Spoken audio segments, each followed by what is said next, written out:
Jonas Edward Salk was born on October 28, 1914, in New York City to parents Daniel and Doris Salk. His parents were both uneducated Russian Jewish immigrants who wanted their children to succeed in the American culture. Salk had two younger brothers, Herman and Lee, whom he did not have a strong relationship with in the early years due to age differences. His mother, Dora, was ambitious when it came to the success of her children. She lived her life through the accomplishments of her children. Salk was given her undivided attention at an early age, encouraging him to excel in his studies.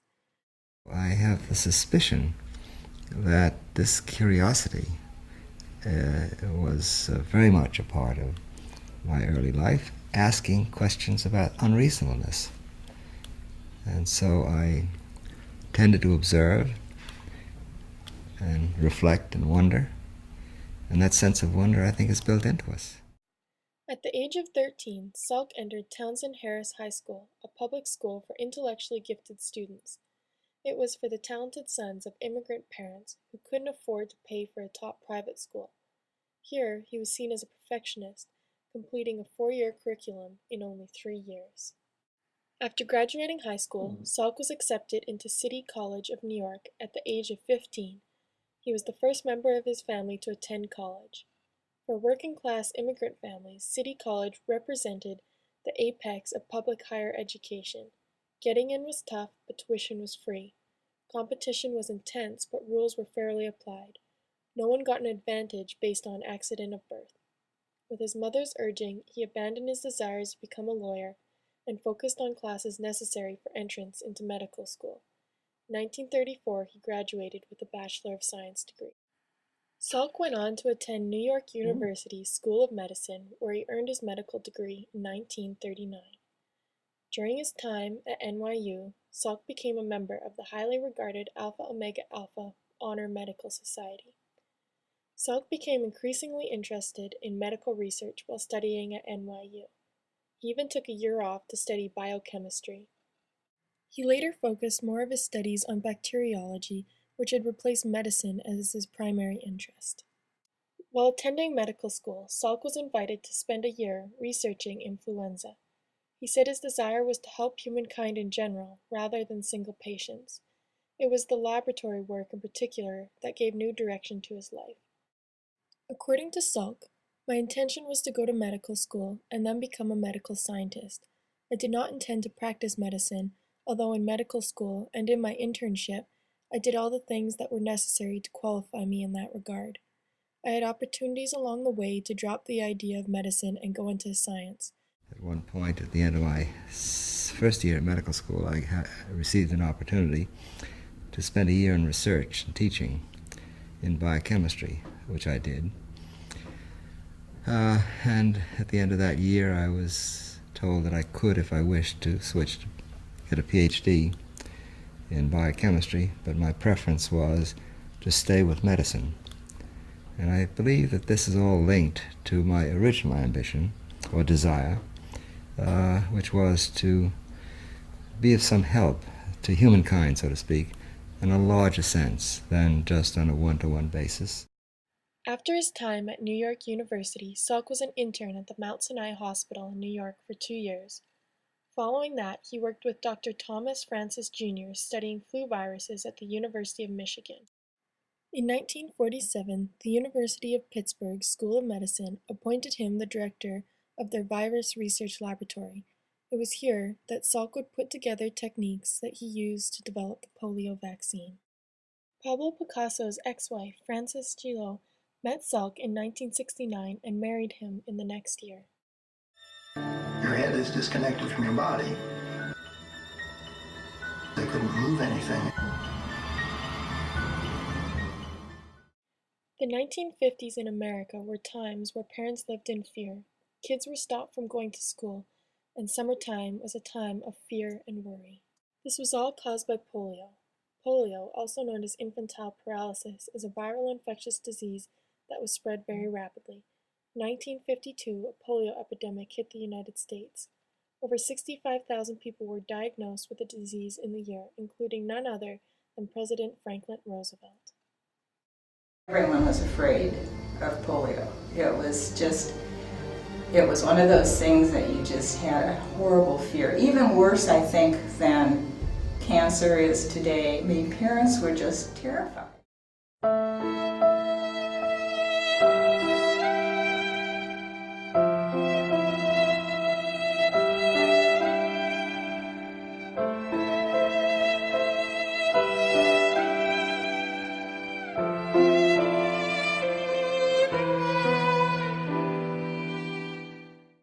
Salk joined the fight against polio in 1948 when Henry Weaver asked Salk to join him, promising him ample space and equipment.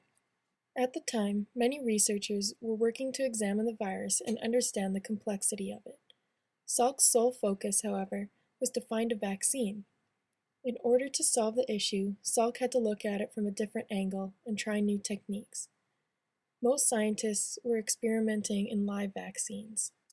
These live vaccines sent a weakened strain of the virus into the body and then allowed for the human body to fight the virus and create an antibody, allowing the person to become immune to the virus. These vaccines proved to be very risky, and one trial involved 6 deaths and 3 others left crippled. Salk implemented a killed virus, which still allowed the body to create an antibody but would not infect the patient. Many in the scientific community were deeply skeptical of Salk's methods because they were contradictory to tradition and convention. I just plowed on. Hurt is one thing. Being deterred is another thing. No way that everybody is going to agree, and particularly if you go against the mainstream. Why do I see things differently from the way other people see them? And why do I pursue the questions that I pursue, even if others regard them as they say, controversial, which merely means that they have a difference of opinion. They see things differently. The vaccine was first tested on monkeys, then on children who already had the disease, and then finally the vaccine was given to Salk and his family.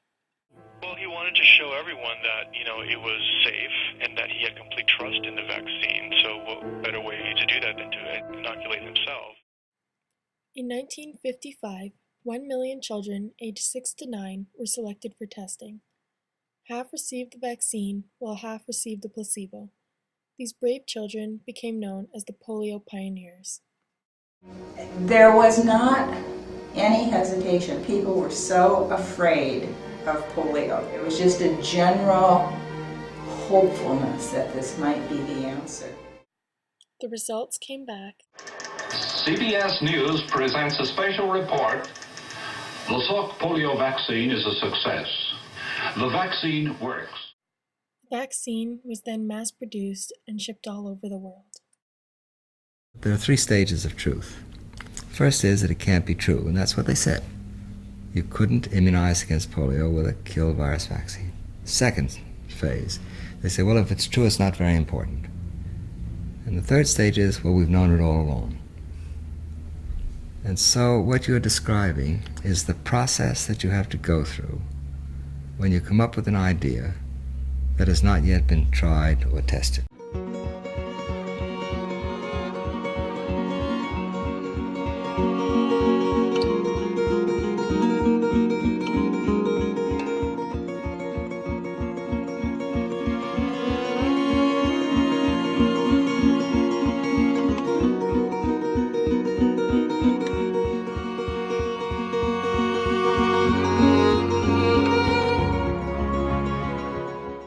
On May 6, 1985, President Ronald Reagan proclaimed that day to be Jonas Salk Day. One of the greatest challenges to mankind has always been eradicating the presence of debilitating disease. Until just 30 years ago, poliomyelitis occurred in the United States and throughout the world in epidemic proportions, striking tens of thousands and killing thousands in our own country each year. Dr. Jonas E. Salk changed all that. This year, we observe the 30th anniversary of the licensing and manufacturing of the vaccine discovered by this great American. Even before another successful vaccine was discovered, Dr. Salk's discovery had reduced polio and its effects by 97%. Today, polio is not a familiar disease to younger Americans, and many have difficulty appreciating the magnitude of the disorder that the Salk vaccine virtually wiped from the face of the earth. The last case of polio in the United States was reported in 1991. After he found the vaccine for polio, Salk wanted to also find a vaccine for AIDS. The research that he did resulted in a product called Remune. Unfortunately, Remune was not accepted by the government and funding had been cut in 2001 due to lack of results. Salk died of heart failure on June 23, 1995 at his home in La Jolla, California. A monument at the Salk Institute for Biological Studies with a statement from Salk captures his vision. Hope lies in dreams, in imagination, and in the courage of those who dare to make dreams into reality. Life is an error-making and error-correcting process, and nature, in marking man's papers, will grade him for wisdom as measured both by survival and by the quality of life of those who survive.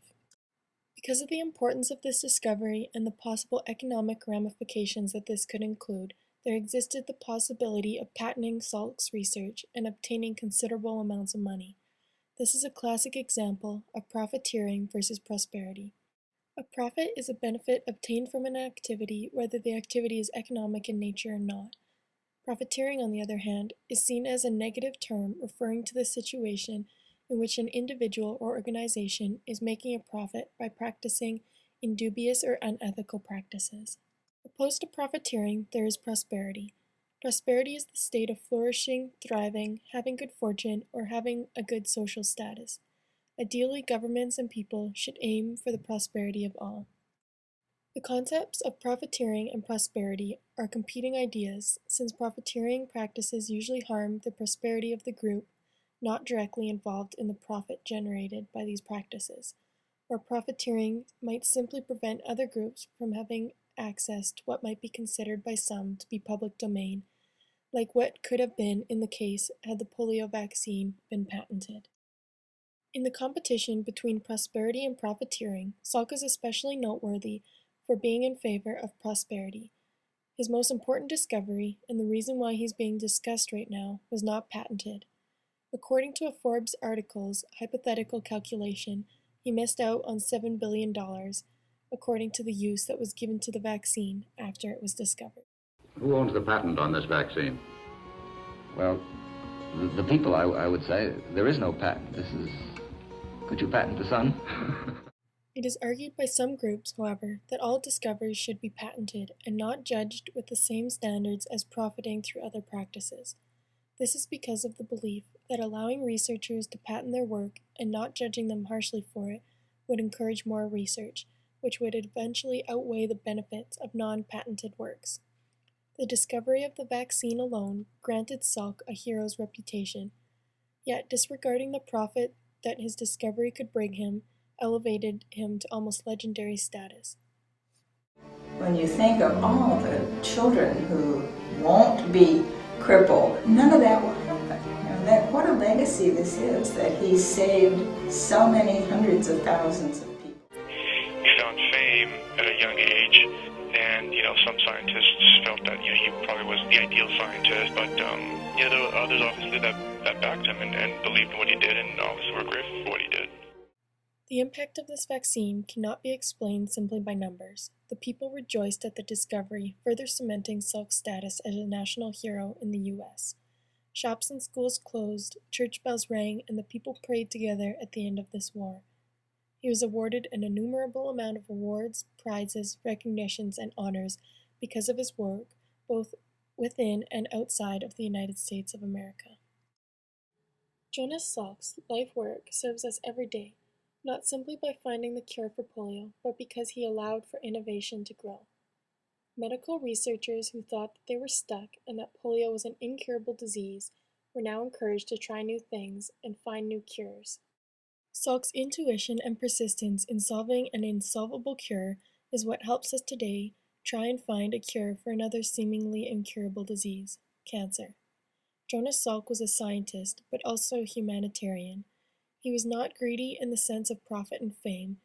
He devoted most of his life to the cure of polio for the goodness of mankind. He is a good example of how to effectively use the 3 C's.